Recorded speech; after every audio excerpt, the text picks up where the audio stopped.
The carriage wheels crunched against the frozen gravel drive with a sound like breaking bones, and Lady Catherine Winthrop drew her fur-lined cloak tighter against the January cold that seemed to seep through the very walls of the approaching edifice. Ashmore Hall rose before her like a monument to faded glory, its grey stone facade weathered by centuries of English winters, its windows reflecting the pale afternoon light with all the warmth of polished steel. She had studied her reflection in those same windows during her brief courtship, if one could call 3 formal meetings arranged by solicitors a courtship, and had seen in them the truth she had tried so desperately to ignore. She was not coming here as a bride cherished and chosen, but as a transaction completed, a ledger balanced, a solution to problems spoken of only in hushed tones behind closed doors. The estate grounds stretched endlessly in every direction, barren trees clawing at the colourless sky, the gardens long surrendered to winter's grip, and Catherine thought how fitting it was that she should arrive in this season of death and dormancy to a house that felt as though it had forgotten the very concept of spring. As her carriage drew to a halt before the grand entrance, she caught sight of him, the Duke of Ashmore, standing at the top of the stone steps with the rigid posture of a man facing execution rather than matrimony. Even from this distance, she could see the set of his jaw, the aristocratic angles of his face that might have been handsome had they not been carved from such apparent ice, and the dark coat that hung upon his frame with the precision of duty rather than the ease of comfort. He descended the steps with measured grace as a footman opened her carriage door, and when he offered his hand to assist her descent, his touch was brief, impersonal, the gesture of a man performing an obligation he had paid dearly to assume, or rather, that she had paid dearly for him to assume. For was it not her father's merchant fortune that had purchased this ancient title, this crumbling estate, this man who looked at her now with eyes the colour of a winter sky, and just as welcoming? "Lady Catherine," he said, his voice a low baritone that carried neither warmth nor particular coldness, merely the neutral tone of formal acknowledgement. "Welcome to Ashmore Hall. I trust your journey was not unduly taxing." She murmured something appropriate, watching as her trunks were unloaded, containing her trousseau and her hope, the latter packed more carefully than the former, wrapped in layers of determination that perhaps an arrangement begun in necessity might yet transform into something resembling contentment, if not love. The ceremony itself took place that very evening in the estate's chapel, a small stone building attached to the main house where generations of Ashmore dukes had been christened, married, and mourned. The vicar's words echoed against ancient walls, and Catherine repeated her vows while studying the man beside her, searching for some flicker of emotion in his profile, finding none. When he placed the ring upon her finger, a heavy circle of gold set with diamonds that felt more like a shackle than an adornment, his fingers were cold, and he did not meet her eyes. They were pronounced man and wife as sleet began to tick against the chapel windows, and the Duke, her husband, though the word felt strange and foreign in her mind, pressed a perfunctory kiss to her cheek with all the passion one might display when signing a business contract. As they walked back through the covered passage to the main house, Catherine felt the weight of her new title settling upon her shoulders alongside the weight of understanding. She had become the Duchess of Ashmore, and in exchange for her father's fortune restoring this estate's depleted coffers, she had gained everything a woman of her station could desire, except the one thing that mattered, a husband who had married her for anything other than her money. But before our lover's fate is revealed, subscribe so you never miss a chapter of romance and scandal. And tell us in the comments, where are you watching from? Now let's begin. Weeks passed in a silence so profound that Catherine began to measure time not by the calendar, but by the hollow echo of her own footsteps, traversing the endless corridors of Ashmore Hall, each room she explored, revealing further evidence of the decay. Her father's money was meant to arrest wallpaper, peeling like skin from ancient walls, furniture draped in cloth like corpses awaiting burial, portraits of stern-faced ancestors whose eyes seemed to judge her merchant blood as insufficient payment for their descendants' pride. The Duke attended to estate business with a dedication that seemed designed specifically to avoid her presence, appearing only for dinner each evening, where they sat at opposite ends of a table long enough to seat 20, making stilted conversation about the weather, the quality of the meal, anything except the yawning chasm between them that no amount of polite discourse could bridge. She tried, in those early weeks, to engage him in discussions of substance, asking about the estate's history, expressing interest in his plans for its restoration, offering observations about improvements that might be made, but each attempt met with the same courteous deflection, his answers brief and formal, his attention already drifting toward whatever ledger or correspondence awaited him in his study, until she learned to remain as silent as he preferred, pushing food around her plate while the candles burned low and the servants moved like ghosts between them. The household staff regarded her with a pity that burned more than any open disdain could have, their kindness somehow emphasizing her isolation rather than alleviating it. Mrs. Hendricks, the housekeeper, would pat her hand with maternal sympathy when showing her the still room or the linen closets, and young Mary, assigned as her lady's maid, often had tears in her eyes when helping Catherine undress after another silent dinner,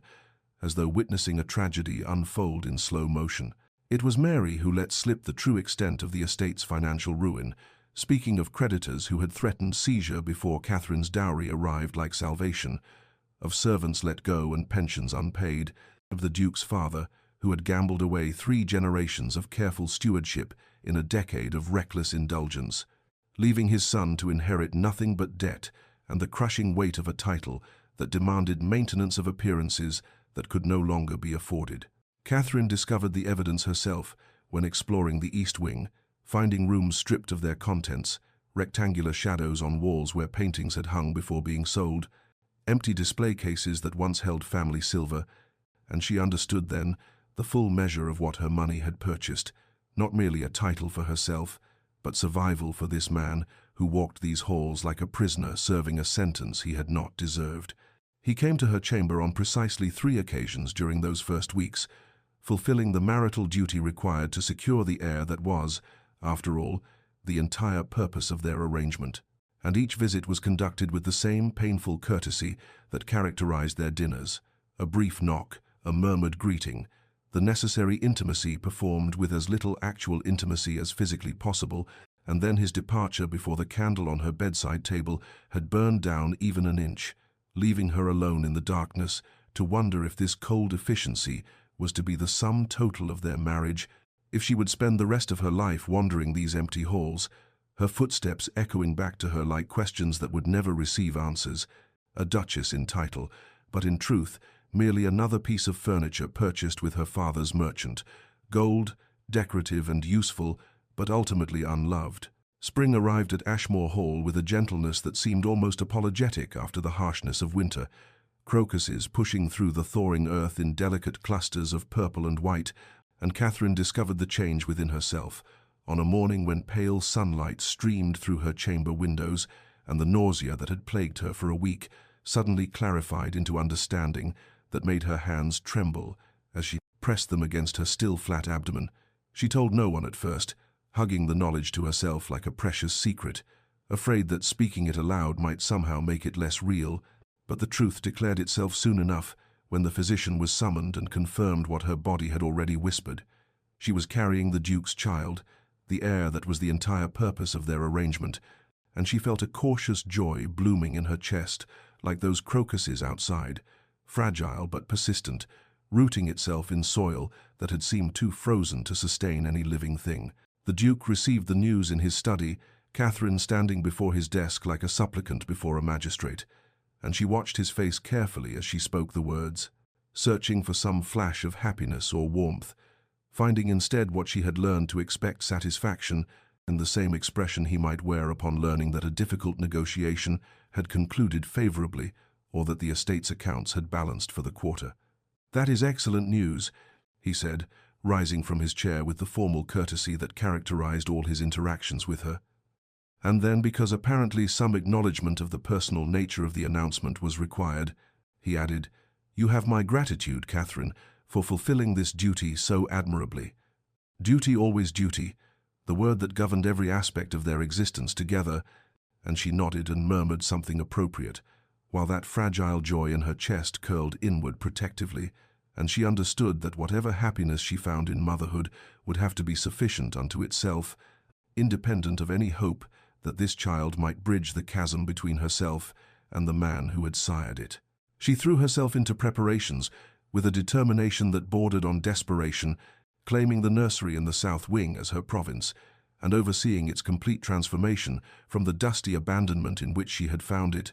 ordering new wallpaper printed with cheerful pastoral scenes, selecting furniture from catalogues that Mary brought from the village, spending hours embroidering tiny gowns with stitches so small and precise they seemed like prayers worked in thread. The household staff rallied around her preparations with an enthusiasm that felt like balm to her isolation. Mrs. Hendricks contributing family christening gowns from her own children's infancy, the groundskeeper bringing in a wooden cradle he had carved during the long winter evenings, and Catherine found herself crying over these kindnesses from servants who treated her with more genuine affection than her own husband had ever displayed. Yet there were moments, small, indefinable moments, that she hardly dared acknowledge even to herself, when she would look up from her embroidery or her consultations with the carpenter about shelving for the nursery and find the Duke standing in the doorway, his expression unreadable, watching her with an intensity that made her breath catch before he would notice her, notice and retreat behind that impenetrable wall of formal politeness, leaving her to wonder what thoughts moved behind those winter sky eyes, what judgments or observations, or perhaps even feelings he kept locked away where she could never reach them, and whether the child growing within her might somehow, impossibly, transform this arrangement of convenience into something that resembled the marriage she had once foolishly hoped to find. The Duke began appearing at Catherine's door with an frequency that would have seemed attentive had she not understood its true motivation. His inquiries about her health and comfort delivered in that same formal tone that characterized all their interactions,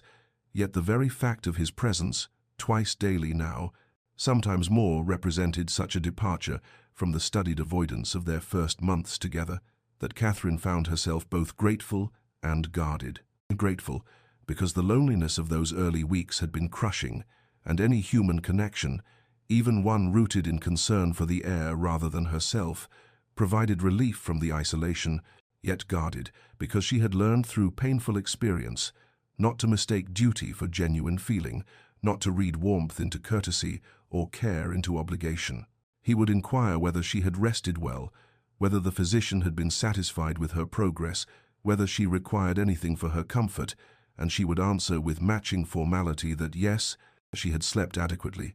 Yes, the physician expressed satisfaction. No, she required nothing beyond what had already been provided, and then they would stand in awkward silence until he bowed slightly and took his leave. The entire exchange, conducted with the stilted precision of a diplomatic negotiation, yet even in these brief encounters, Catherine began to notice small details that troubled the careful boundaries she had drawn around her heart, the way his eyes would linger on her face as though searching for some sign of distress she might not verbally acknowledge, the tension in his shoulders that suggested his concern was not entirely the detached interest of a man monitoring a valuable investment, and the half-aborted gesture when she once stumbled slightly on the threshold, his hand moving toward her elbow before he caught himself and resumed his formal posture. She found him in the nursery one evening as April surrendered to May, discovered him standing before the window where the last light gilded the pastoral wallpaper she had so carefully selected,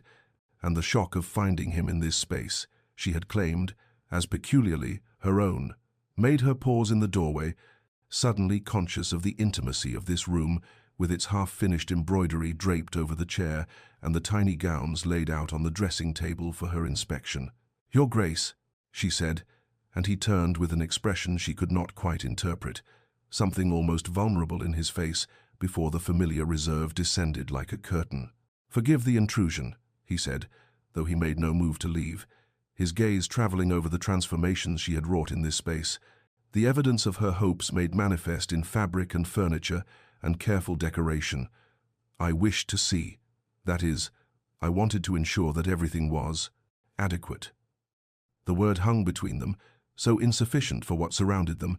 and Catherine moved into the room slowly, as one might approach a skittish horse, afraid that any sudden movement might send him fleeing back to the safety of his study and his ledgers. "It is more than adequate," she said quietly, and then, because something in his face invited honesty, added, "It is everything I could wish for our child." She saw him flinch slightly at the possessive pronoun, "our child," as though the words carried weight he had not anticipated, and for a moment something passed between them in that golden light, something that felt almost tender, a recognition that whatever the nature of their arrangement, they were bound together in this creation of new life. But then he cleared his throat, and the moment fractured like glass, and he was bowing again, murmuring something about not disturbing her further,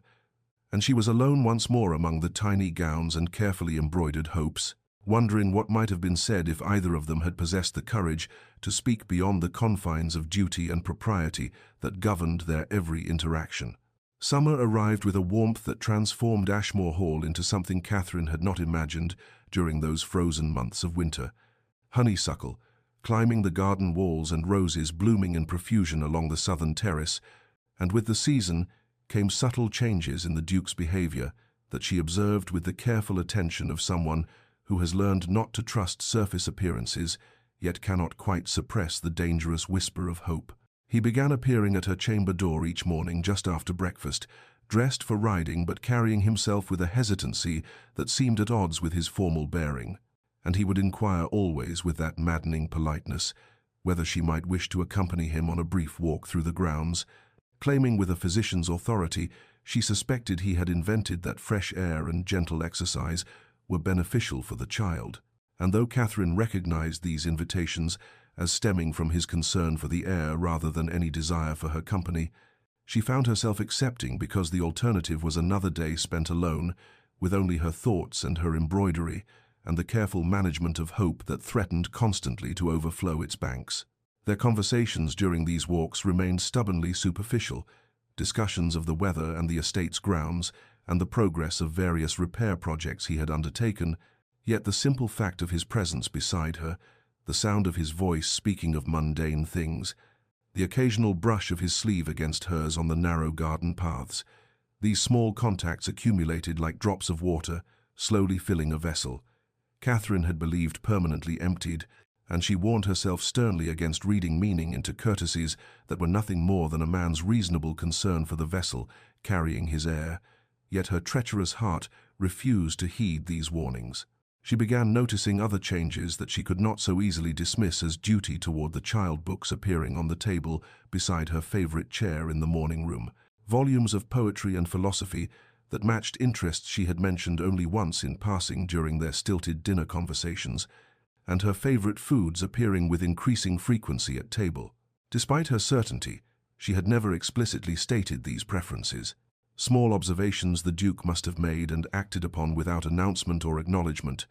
gestures so subtle she might have imagined them were it not for their accumulation. The household staff had surely noticed these shifts as well, Mrs. Hendricks permitting herself a small smile when Catherine mentioned the books, Mary humming cheerfully as she arranged Catherine's hair, and Catherine wanted to warn them all against hope,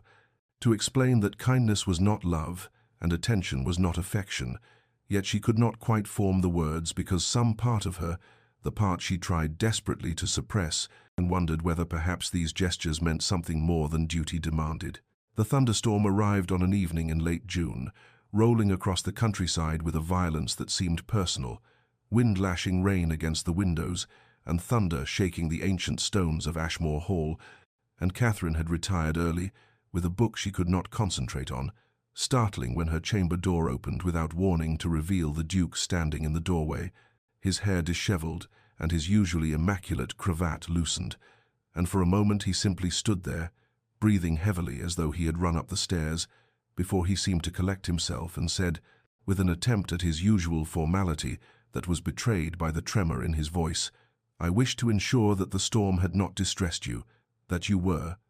and the child were well," and Catherine saw in his face something raw and unguarded, fear that seemed disproportionate to the situation, concern that could not be entirely explained by worry for his heir, and she said softly, "We are well, Your Grace, truly,"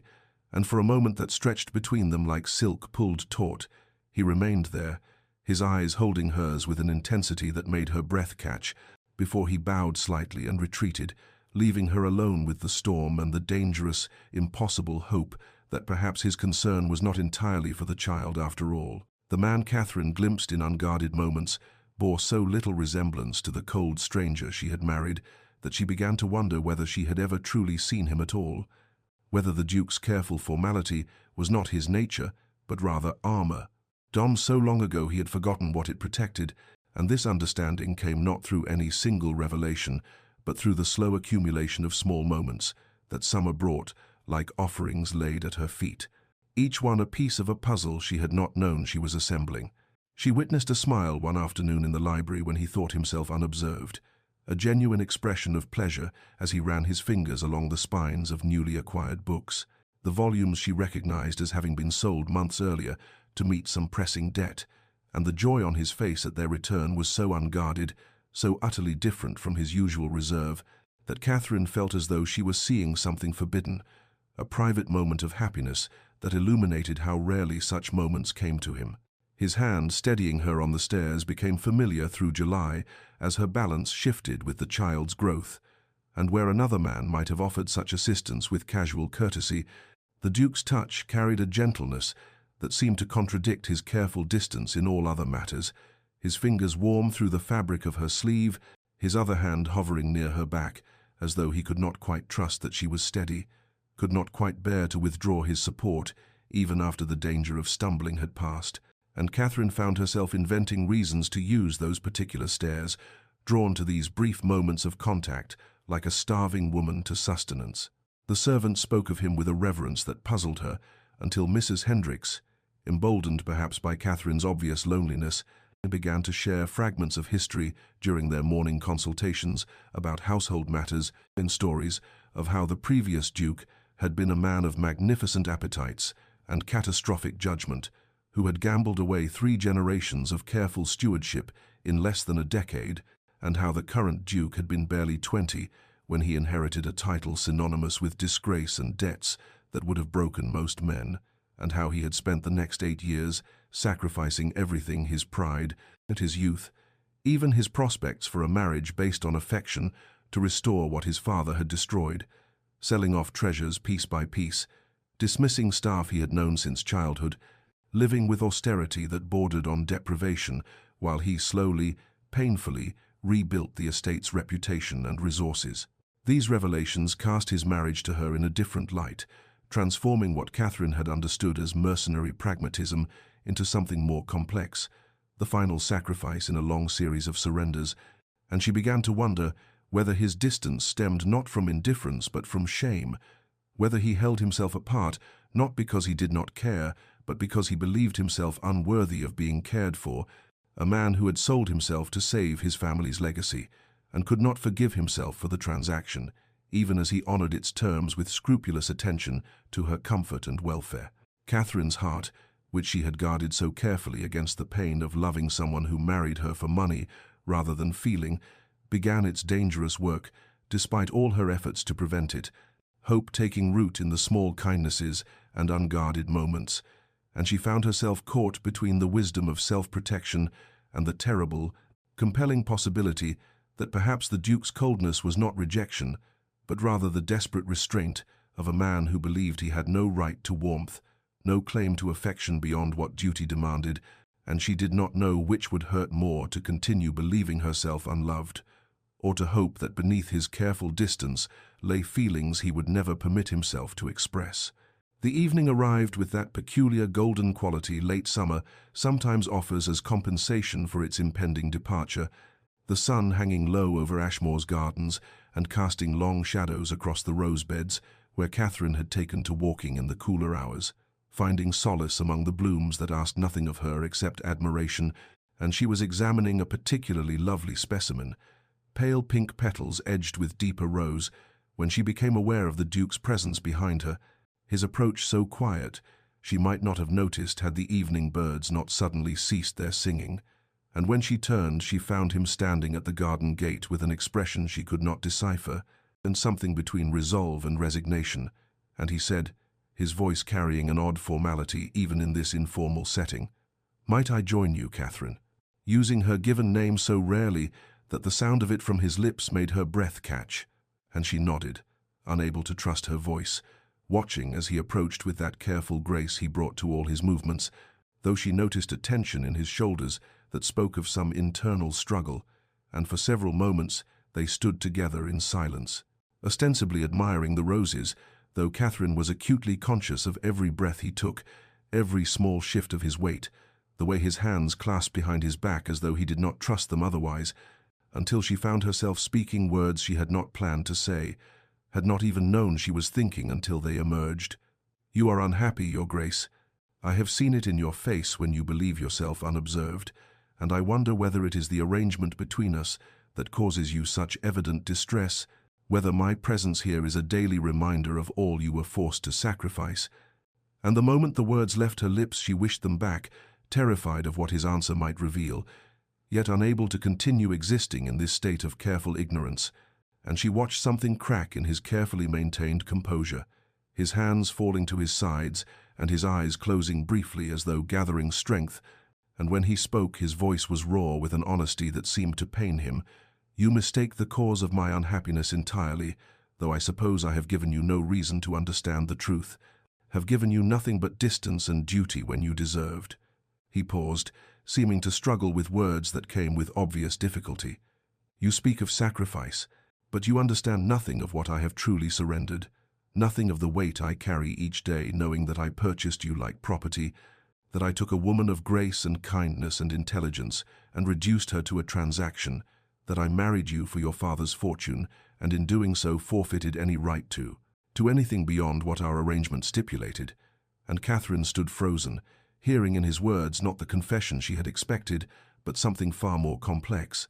Layers of shame and self-recrimination that cast his months of distance in an entirely new light. And she said softly, carefully, "You speak of forfeited rights, but I do not understand what you believe you have surrendered beyond what any arranged marriage entails." And he laughed then, a sound utterly without humor, bitter and self-mocking, and said, "I have surrendered the right to hope that you might ever see me as anything other than the man who needed your money badly enough to marry you for it. The right to imagine that your kindness toward me stems from anything but duty or perhaps pity. The right to—" and here his voice dropped so low she had to lean closer to hear, "the right to love you as I have come to do, hopelessly and completely, and with full knowledge that I can never deserve such love returned." And the words hung between them in the golden light, impossible and transformative, and Catherine felt the world tilt and resettle,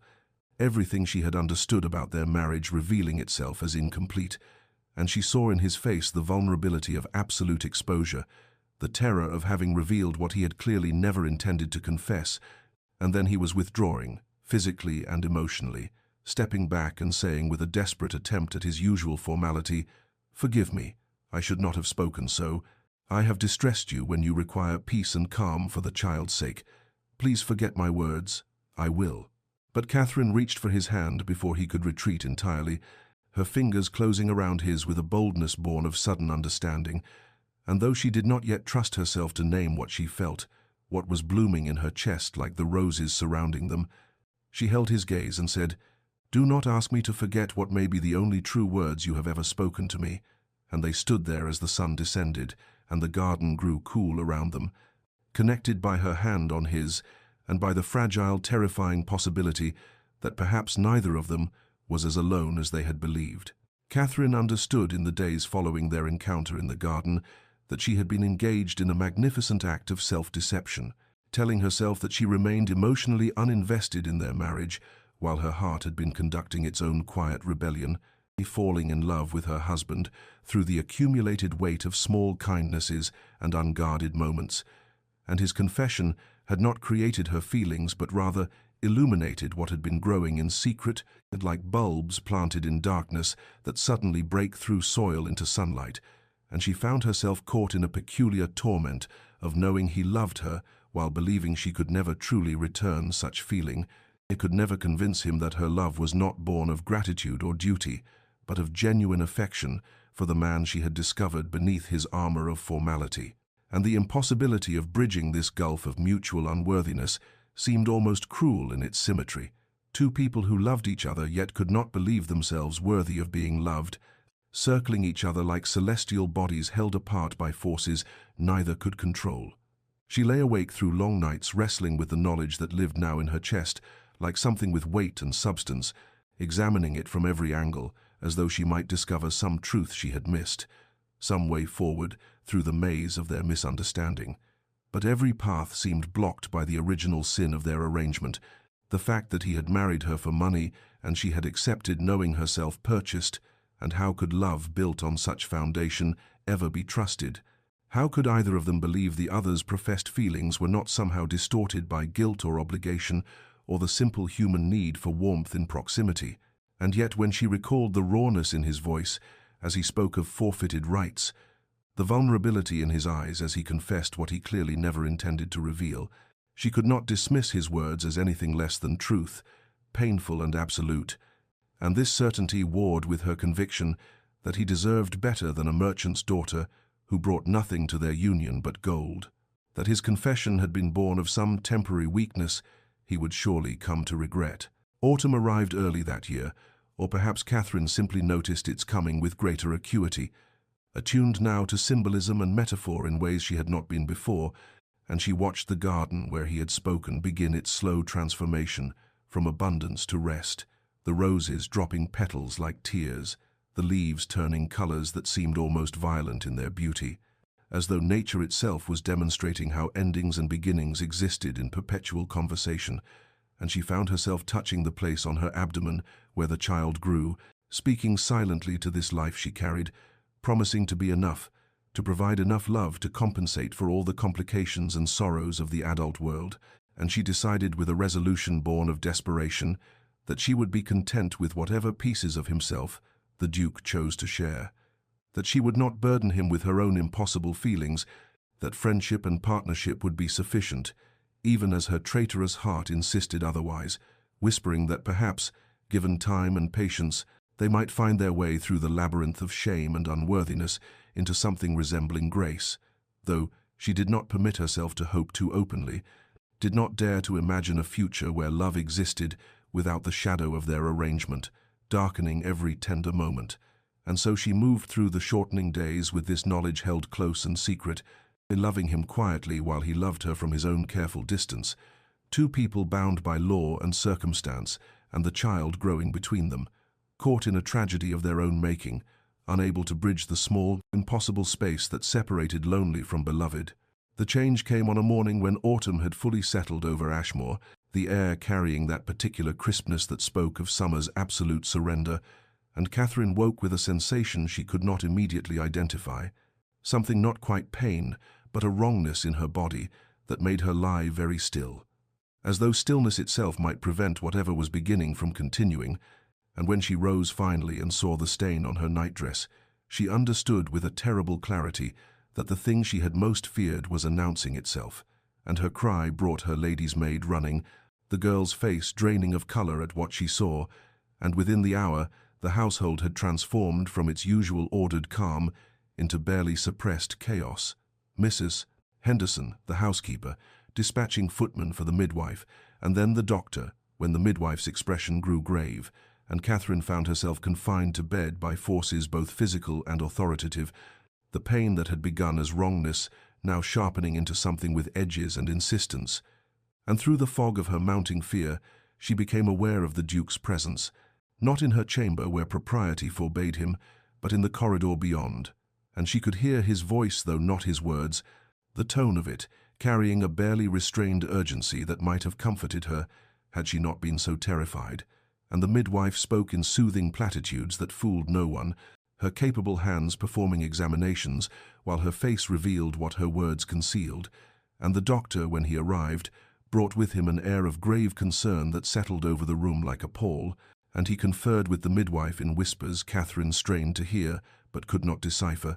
and all the while the wrongness in her body intensified, and her child, who had been moving with such vigorous life, now ominously still, and she found herself bargaining with God or fate, or whatever force governed such things, promising anything, everything, if only this could be stopped, if only she could return to yesterday when her greatest concern had been the impossible distance between herself and her husband. And she heard through the door the Duke's voice rising in a tone she had never heard from him, demanding to be admitted, demanding to know what was happening, and Mrs. Henderson's firm refusal, followed by his acquiescence, though she could hear his pacing, the steady rhythm of his boots on the corridor floor, like a heartbeat external to her own body, And as the day wore on and the autumn light through her windows turned from gold to grey, the sky darkening with clouds that built themselves into towers of slate and iron, and the wind began to rise, pressing against the old windows until they rattled in their frames, and the first drops of rain struck the glass like accusations, and Catherine understood that nature itself was reflecting the catastrophe unfolding within her body, the storm gathering outside mirroring the one tearing through her flesh, and she could hear the servants moving through the house with hushed urgency, their whispers carrying through walls that seemed suddenly thin as paper, and still the Duke paced beyond her door, his vigil unbroken, and once when she cried out he tried again to enter, and she heard the doctor's stern refusal, and then his voice, ragged with something that might have been anguish, saying, "Tell her I am here, tell her I am not leaving." And the words reached her through her fear and pain like a lifeline thrown across dark water, and she held to them as the storm outside intensified, and the crisis within her body moved toward its inevitable conclusion. The loss came with the thunder, or perhaps that is only how Catherine would remember it afterward, the way memory conflates the physical and the metaphorical until they become indistinguishable, but in the moment there was only pain that transcended anything she had imagined possible, a tearing sensation that seemed to split not just her body, but her very conception of herself, and through the roaring in her ears she heard voices speaking in tones that communicated what words could not, the midwife's murmured prayers, the doctor's terse instructions, and somewhere beyond the door the Duke's voice raised in something between demand and supplication, and then the pain reached a crescendo that dragged from her throat a sound she did not recognize as her own, and in the awful quiet that followed, she knew with certainty that transcended explanation that the life she had carried was no longer viable, that the child she had loved and feared for and built her hopes upon had slipped beyond the veil that separates being from unbeing, and the doctor's pronouncement when it came was merely confirmation of what her body had already told her. The formal words, "I am deeply sorry, Your Grace," and the child could not be saved, falling into the room like stones into still water, and Catherine heard herself making a sound that was neither word nor scream, but something more primitive, the keen of grief that lives in the oldest parts of human consciousness. And through the haze of her anguish, she was dimly aware of commotion beyond her chamber door, the Duke's voice brooking no refusal,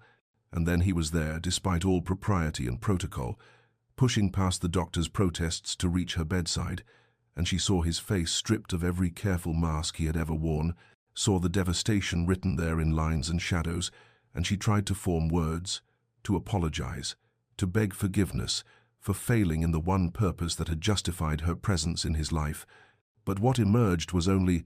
"I'm sorry, I'm so sorry. I could not," and her voice broke on the impossibility of articulating the magnitude of her failure, and the Duke stood frozen beside her bed, as though turned to stone, his eyes moving between her face and the midwife who was attending to the terrible aftermath of loss,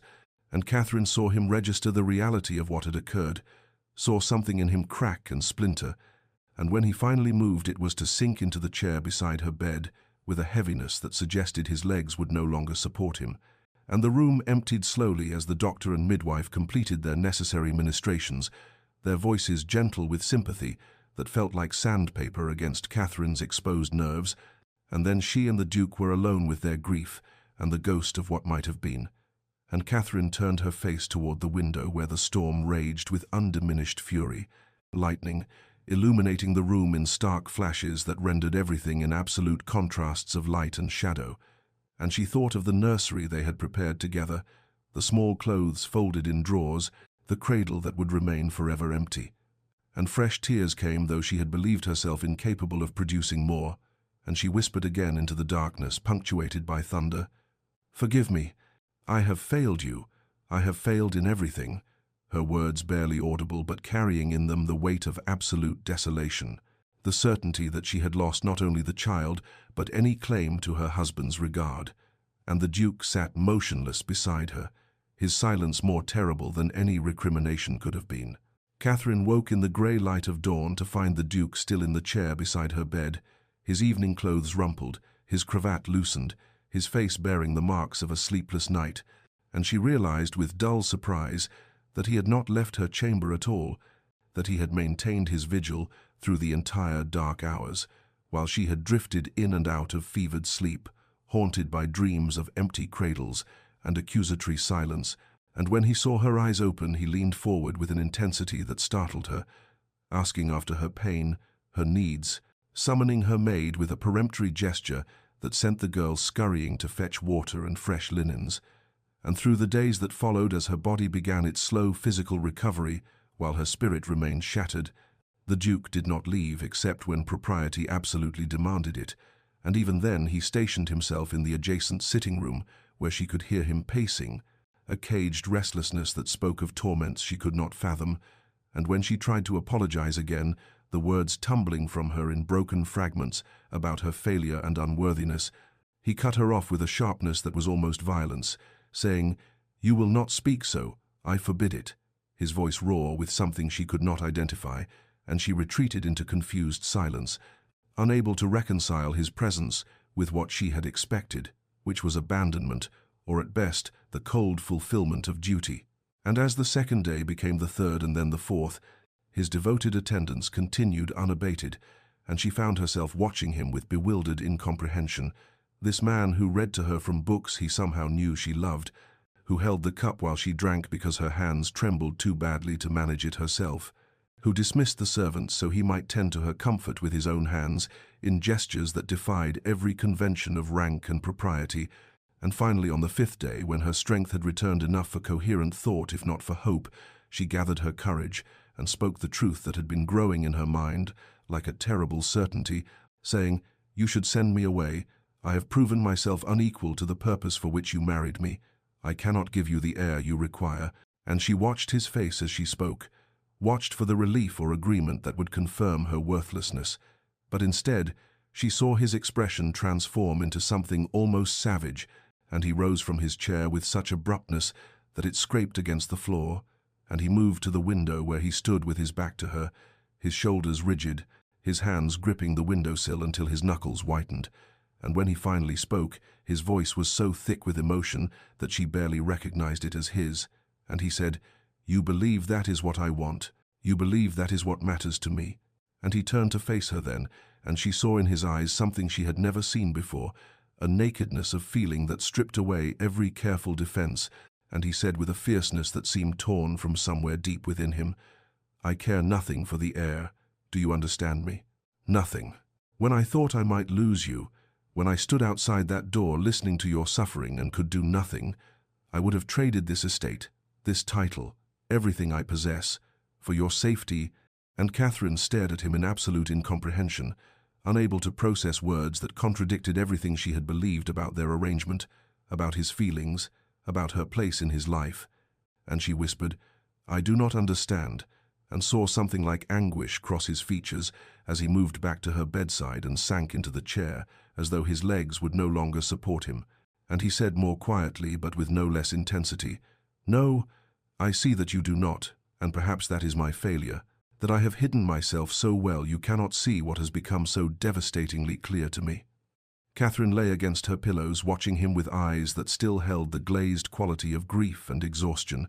and she said with the terrible honesty that comes when one has lost everything and therefore has nothing left to protect, "You need not pretend such concern. I understand the nature of our arrangement. I have always understood it, and I release you from any obligation to feign emotions you do not feel." And she saw him flinch, as though she had struck him, saw something in his expression that looked almost like pain, and he rose abruptly and moved to the window again as though he could not bear to face her while speaking. And when his words came, they were low and rough, scraped raw by emotion he no longer attempted to contain, and he said,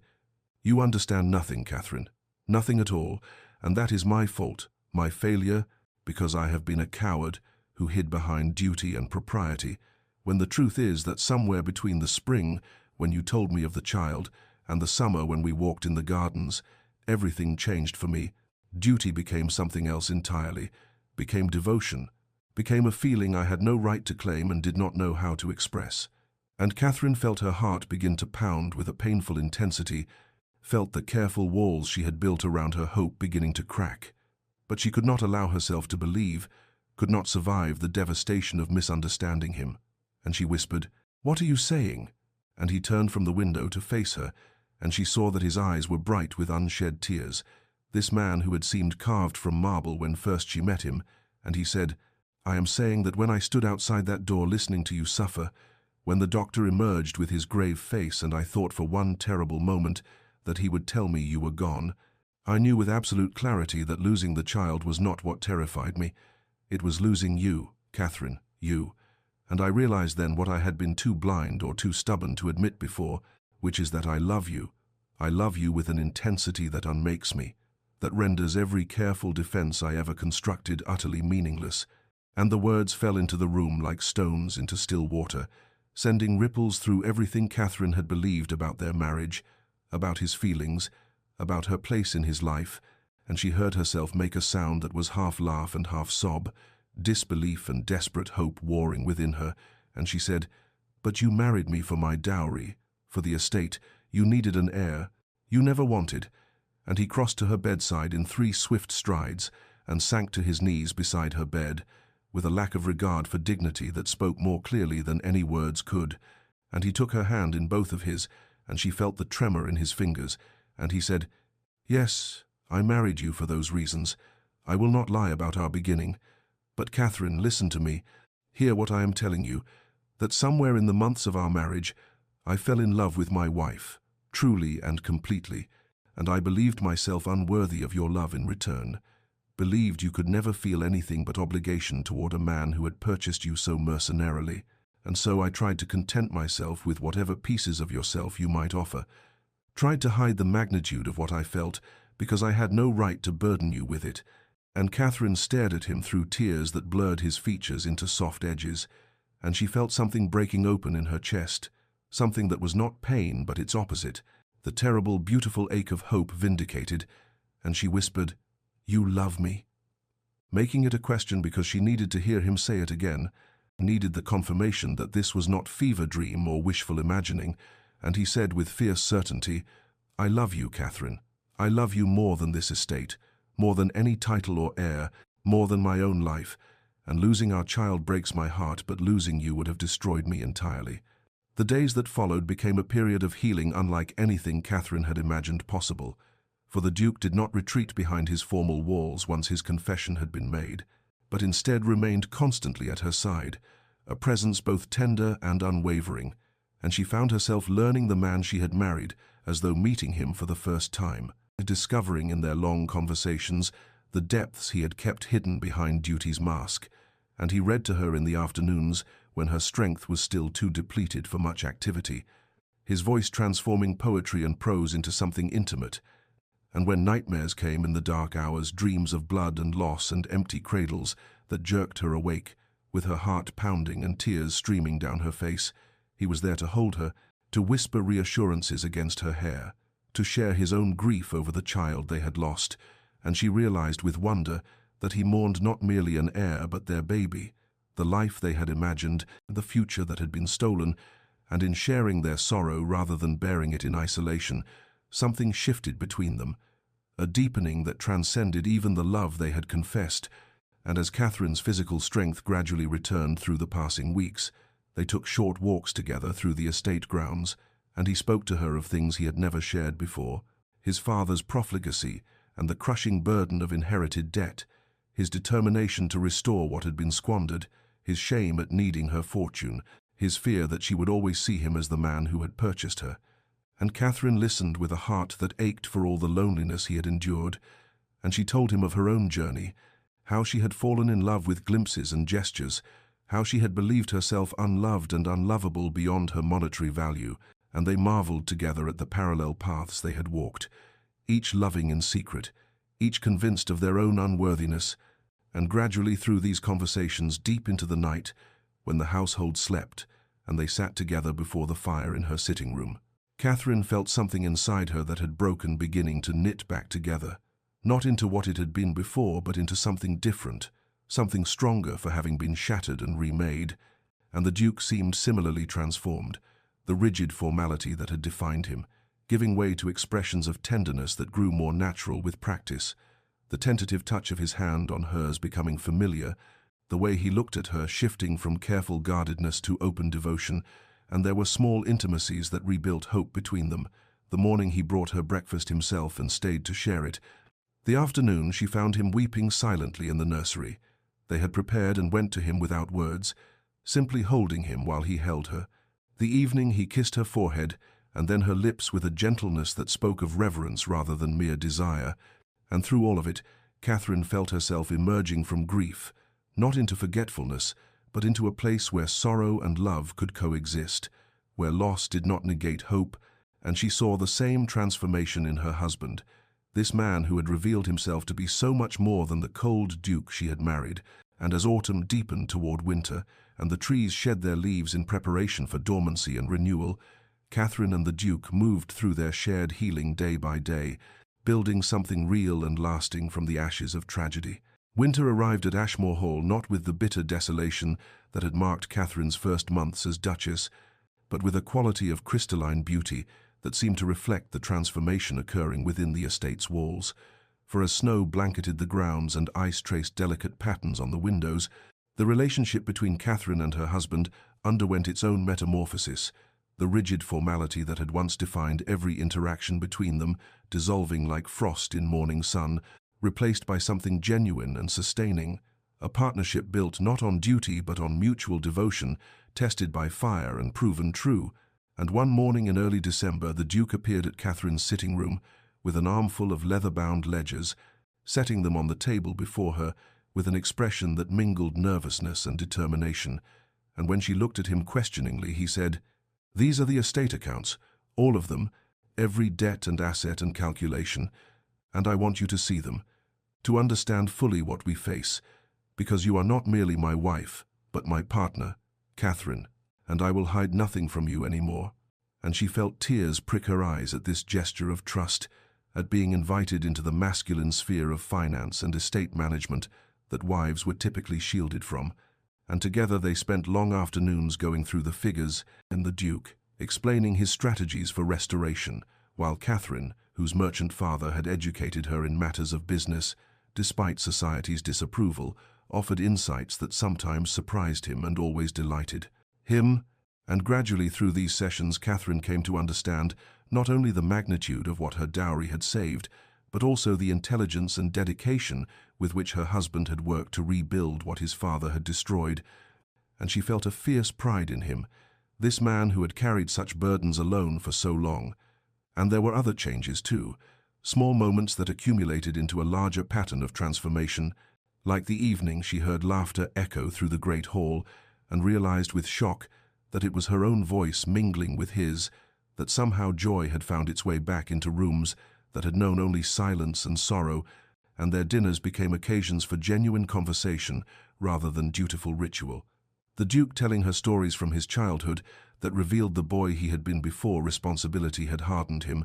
Catherine sharing memories of her own youth and dreams she had harbored before accepting that she would be married for advantage rather than affection.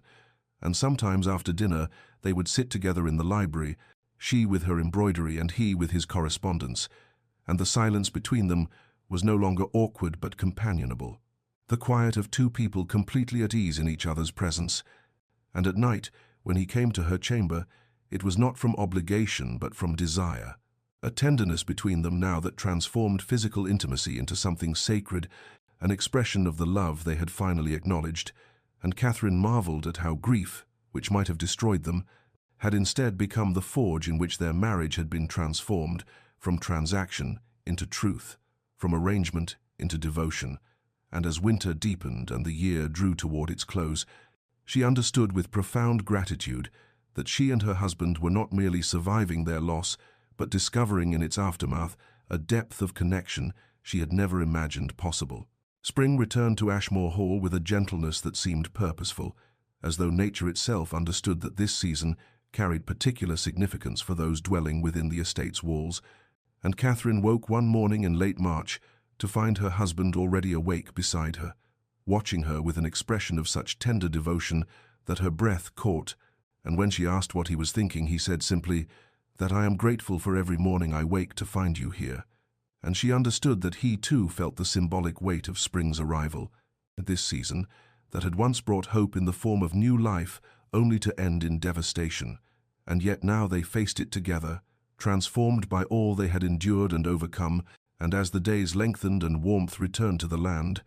Catherine and the Duke spent long hours in conversation about their future, discussions that would have been unthinkable in the early months of their marriage, when duty had defined every interaction. And one afternoon, as they walked through the estate gardens, where crocuses pushed through the last remnants of snow, the Duke stopped suddenly and turned to face her with unusual solemnity, and he said, "Catherine, I need you to understand something with absolute certainty. You are enough. You have always been enough. And whether we are ever blessed with children or not, my love for you is not contingent upon heirs or duty or any purpose beyond the simple fact that you are you." And she felt tears spring to her eyes at this declaration, at the freedom it offered from the weight of expectation she had carried since accepting his proposal, and she replied that she loved him not for his title or his estate, but for the man he had revealed himself to be, and the person behind the formal mask he had worn for so long. And they stood there among the spring flowers, holding each other while the world renewed itself around them. And in that moment, Catherine felt something shift inside her, a final releasing of the fear and shame that had lingered since the loss of their child, and she understood that they had built something real and lasting from the ashes of tragedy, that their marriage had been transformed from transaction into truth, from arrangement into the deepest devotion. And later that week the Duke suggested they plant something in the garden as a memorial to what they had lost, and together they chose forget-me-nots for their delicate beauty and symbolic meaning. And on a mild afternoon, with clouds drifting across a pale blue sky, they knelt together in the earth, their hands working side by side to create a small garden in a quiet corner near the old oak tree. And as they worked, the Duke spoke of grief and memory, of honoring loss without being defined by it, of carrying sorrow alongside joy rather than allowing it to eclipse all light. And Catherine added her own reflections about how tragedy had unexpectedly become the catalyst for their transformation, how the worst moment of her life had paradoxically led to the deepest connection she had ever known. And when the forget-me-nots were planted, they sat together in the grass, despite the impropriety of a duke and duchess sitting on the ground like common folk, and they made promises to each other about the life they would build, a future focused not on duty or heirs or the expectations of society, but on their love and partnership, on creating a home filled with warmth and honesty, and the kind of devotion that survives even the darkest seasons. And as spring settled over Ashmore Hall, bringing with it the eternal promise of renewal, Catherine understood with profound gratitude that she and her husband had been given a precious gift, the opportunity to begin again, not as strangers bound by arrangement, but as partners united by love, tested in fire, and proven unbreakable. Early summer arrived with a profusion of roses and honeysuckle that perfumed the air at Ashmore Hall, and Catherine woke one morning in late June to a sensation both familiar and terrifying, a delicate queasiness that sent her heart racing with recognition, and for several days she said nothing to anyone, observing her body with a mixture of hope so fragile, it hurt, and fear so profound, it threatened to overwhelm her. And she found herself bargaining with fate, promising that if this were true, she would not take a single moment for granted, that she would be grateful rather than anxious, though she knew, even as she made these internal promises, that terror and joy would be inseparable companions through whatever lay ahead. And finally, when she could no longer deny the signs, she sought out her husband in his study, finding him bent over correspondence with the afternoon light streaming through the windows.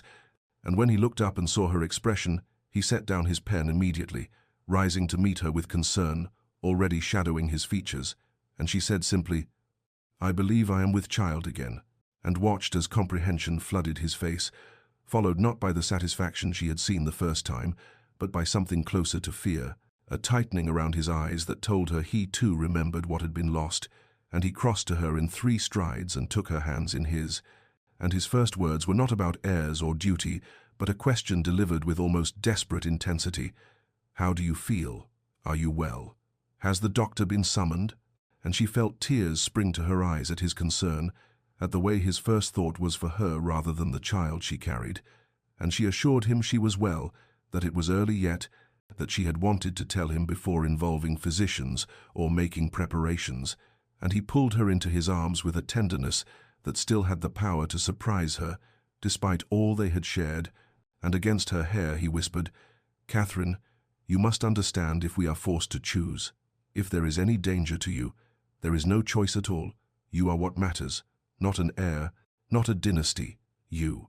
And she felt something inside her chest expand at this declaration, at the absolute certainty in his voice, and she drew back to look at him and saw tears on his cheeks matching her own, and she said, "I am frightened," and he replied, "So am I, terrified beyond measure. But we will face this together, whatever comes. And I need you to promise me that you will not suffer in silence or hide your fears or pretend strength you do not feel, because we are partners now, Catherine, in truth and not merely in name." And she promised, and in the days that followed his devotion manifested in countless protective gestures that might have felt suffocating if they had not been so clearly rooted in love rather than possession, the way he insisted she rest more than was probably necessary, how he appeared at odd hours simply to assure himself of her well-being, his habit of reaching for her hand whenever they were together as though he needed the physical confirmation of her presence, and Catherine found herself determined that this time would be different, that they would not let fear steal the joy of these months, that they would face whatever came with honesty and courage rather than the dutiful silence that had characterized her first pregnancy. And so when terror woke her at night, she told him rather than hiding it. And when he confessed his own fears, she held him and reminded him that they were stronger together than apart, and gradually through this mutual vulnerability and honest sharing of both hope and fear, Catherine began to believe that perhaps this time, wrapped in love rather than duty, surrounded by devotion rather than isolation, they might find their way through to the happiness that had once seemed impossible, and early summer deepened into full bloom around them, while within her another life began its precarious journey toward existence. The months that followed unfolded with a quality entirely different from Catherine's first pregnancy, and where before she had navigated the experience in dutiful isolation, now she moved through each day wrapped in her husband's unwavering devotion, and the Duke's presence became a constant reassurance in the way he would appear in whatever room she occupied, as though drawn by invisible threads, how his hand would find hers during their evening walks through the gardens, and the tender concern in his voice when he asked about her well-being that clearly sought honest answers rather than polite reassurances, and Catherine found strength she had not known she possessed in this partnership, in the knowledge that whatever lay ahead, they would face it together without pretense or protective distance. And as summer deepened into its fullest expression of life and abundance, they made practical preparations for the child's arrival. But these preparations were tempered with emotional honesty about the risks they both understood too well. And one evening in late July, as they sat together in what would be the nursery, the Duke spoke with unusual directness about his fears, confessing that he woke some nights in terror at the thought of losing her, that no heir could ever compensate for such a loss, and Catherine responded with equal honesty that she too carried fear alongside hope, that she thought often of what had been lost but refused to let that memory steal the grace of the present moment, and in this mutual vulnerability their bond deepened into something that transcended even love, becoming a partnership forged through shared joy and shared sorrow, through the understanding that life offered no guarantees, but that facing uncertainty together was infinitely better than facing it alone. And when August arrived with its heavy heat and long twilights, Catherine noticed the subtle changes in her body with gratitude rather than the anxious monitoring that had characterized her first pregnancy, and she felt the first flutters of movement with wonder that she immediately shared with her husband, taking his hand and placing it against her stomach so he too could feel the evidence of life within her, and she watched tears gather in his eyes at this tangible proof of their child, at the miracle and terror of new life. And as the weeks passed, they fell into rhythms of care and connection, morning walks where they spoke of everything and nothing, afternoons when he would read to her while she rested, evenings spent in quiet companionship that required no words, and gradually as summer began its slow transition toward autumn, Catherine felt a shift in her own relationship with fear, understanding that she could not control what would come, but that she could choose how she moved through these months, and she chose hope over anxiety, presence over worry, trust over the illusion of protective detachment. And when the first cool winds of September began to blow through Ashmore Hall, carrying with them the scent of turning leaves and the promise of autumn's arrival, Catherine felt her body tense with memory, remembering too well what had happened when autumn came before. But this time, when she confessed these fears to her husband, he held her close and reminded her that they were not the same people they had been a year ago, that they had been transformed by loss and love, and together they made the conscious decision to honor the approaching season, not with dread, but with acknowledgement that autumn could bring both endings and continuations, that the same season that had witnessed their greatest sorrow might yet witness their greatest joy. And as October arrived with its pageant of color and its crisp mornings and golden afternoons, Catherine and the Duke faced each day with courage drawn from their love, with hope tempered by realism, with the profound understanding that whatever lay ahead they would meet it, not as Duke and Duchess bound by arrangement, but as partners united by devotion tested in fire and proven unbreakable. Late October arrived with mist clinging to the grounds of Ashmore Hall and the last leaves falling from the ancient oaks, and Catherine woke in the early hours of a grey dawn to the unmistakable sensation of labor beginning, a tightening across her belly that sent both anticipation and terror coursing through her veins. And she lay still for several moments, breathing through the contraction, while beside her the Duke slept with one hand resting protectively on her hip, as had become his habit, and when the sensation passed, she gently touched his shoulder, saying his name quietly into the pre-dawn darkness, and he woke instantly with the alertness of someone who had been sleeping lightly, his eyes finding hers immediately as he asked, "Is it time?" And she nodded, watching as he rose swiftly to summon the midwife and doctor, to alert the household staff. And within the hour, her chamber had been transformed into a place of purposeful activity, but through it all the Duke remained at her side despite the midwife's suggestions that he might be more comfortable elsewhere, and he held Catherine's hand through each contraction, his presence an anchor as the hours stretched long and the labor intensified, and there were moments when fear threatened to overwhelm her, when the memories of loss crashed over her like waves, and she gripped his hand with desperate strength, and during these moments he would lean close and remind her to breathe, would tell her she was strong, would promise that whatever happened he was with her and would not leave. And the day passed in a timeless haze of pain and effort, the grey light beyond the windows deepening into afternoon and then evening, and still the Duke remained, his cravat long discarded, his shirt sleeves rolled back, his face lined with concern and exhaustion that mirrored her own, and the midwife pronounced that things were progressing well, that Catherine was strong, that soon they would meet their child. And as full darkness fell beyond the windows and candles were lit throughout the chamber, Catherine felt the urgent need to push, and the Duke supported her through it, one arm around her shoulders, his voice in her ear providing encouragement and love. And when finally, after one last tremendous effort, she heard the thin, piercing cry of a newborn infant, she collapsed back against her husband's chest, with tears streaming down her face, and the midwife announced with satisfaction, "A daughter, Your Grace, a beautiful, healthy daughter." And Catherine watched through blurred vision as the tiny bundled form was cleaned and wrapped, and then placed in the Duke's arms, and she saw his face transform as he looked down at their child, saw tears spill freely down his cheeks as he examined each tiny feature with wonder, and he whispered, "She is perfect, Catherine, absolutely perfect." And then he was placing the baby carefully in Catherine's arms, and she looked down at the small face, the dark eyes that seemed to look directly at her, the miniature hands that grasped reflexively, and she felt a love so overwhelming it was almost painful. And when she looked up at her husband, she saw the same emotion reflected in his expression, and he leaned down to kiss her forehead with infinite tenderness, saying, "Thank you, my love. Thank you for this gift, for your courage, for surviving, for being here, for everything."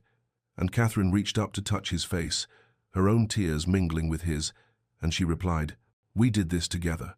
And as the household staff quietly celebrated below, and the midwife went about her final ministrations, and their daughter slept peacefully between them, Catherine and the Duke sat together in the candlelit chamber, their hands intertwined, their hearts full of gratitude and joy and relief,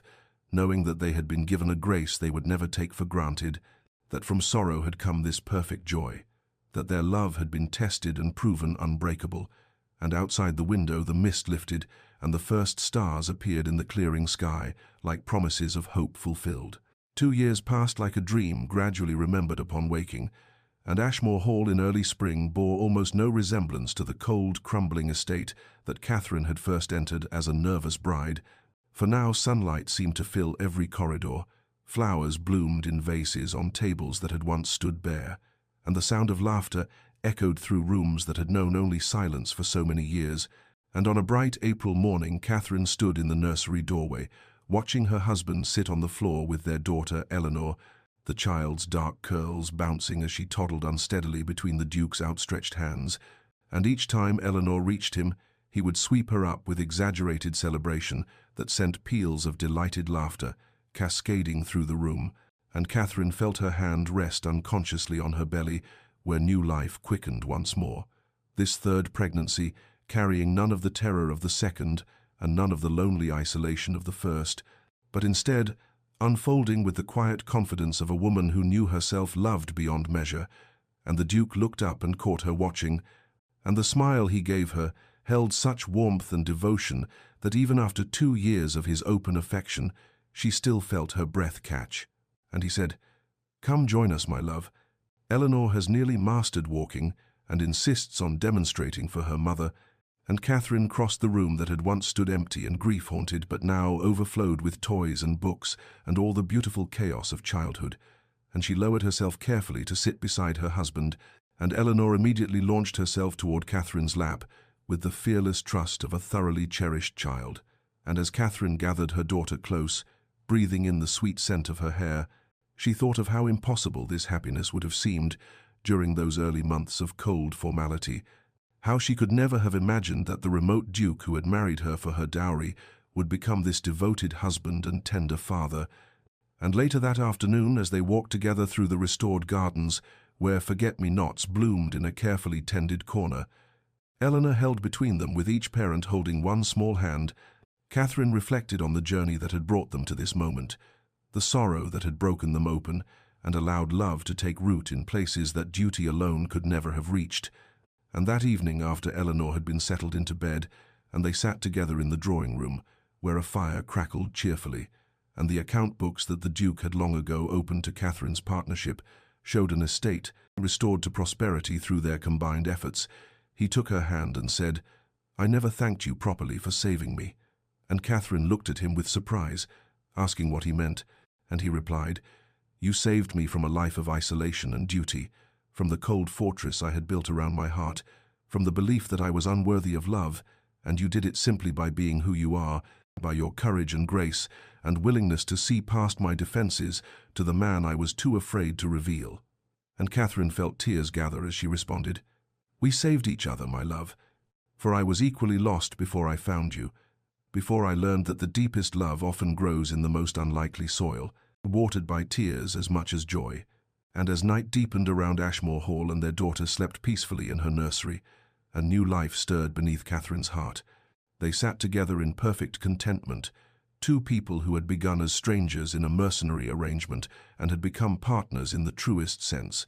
their love forged through patience and tested by sorrow, and emerging stronger and more beautiful than either had dreamed possible. The years continued to unfold with the gentle grace of seasons turning, and Catherine and the Duke grew old together at Ashmore Hall, surrounded by children and eventually grandchildren, their love deepening with each passing year into something so fundamental it became as necessary as breathing. And on quiet evenings they would sometimes walk through the restored gardens and pause by the forget-me-nots that returned faithfully each spring,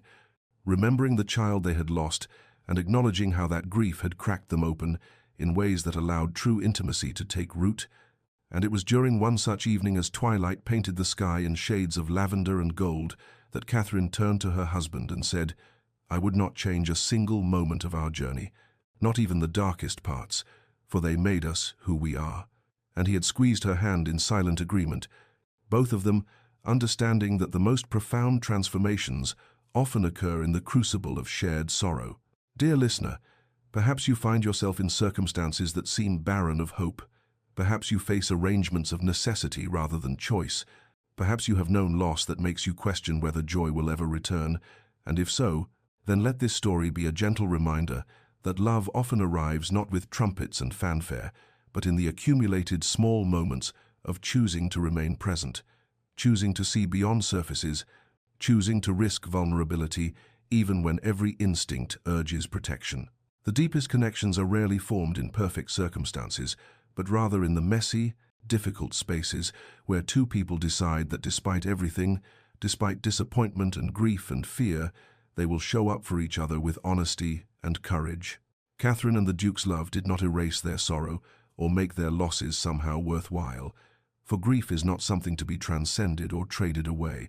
but their willingness to grieve together and to hold each other through the darkness without demanding that either pretend to be stronger than they felt created a foundation more solid than any built on easier ground. So if you find yourself in a season of waiting, in relationships that feel more transactional than tender, in circumstances that seem designed to break rather than build you,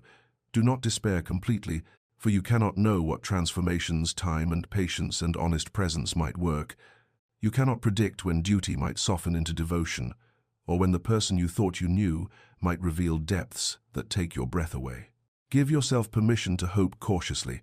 to take small risks, to show fragments of your true self even when you are afraid, and give others the grace to do the same. For we are all carrying burdens invisible to outside eyes, all protecting wounds we fear might never heal, all longing for connection while terrified of the vulnerability it requires. May you find the courage to remain open to unexpected grace. May you discover that the most beautiful things often grow in unlikely soil.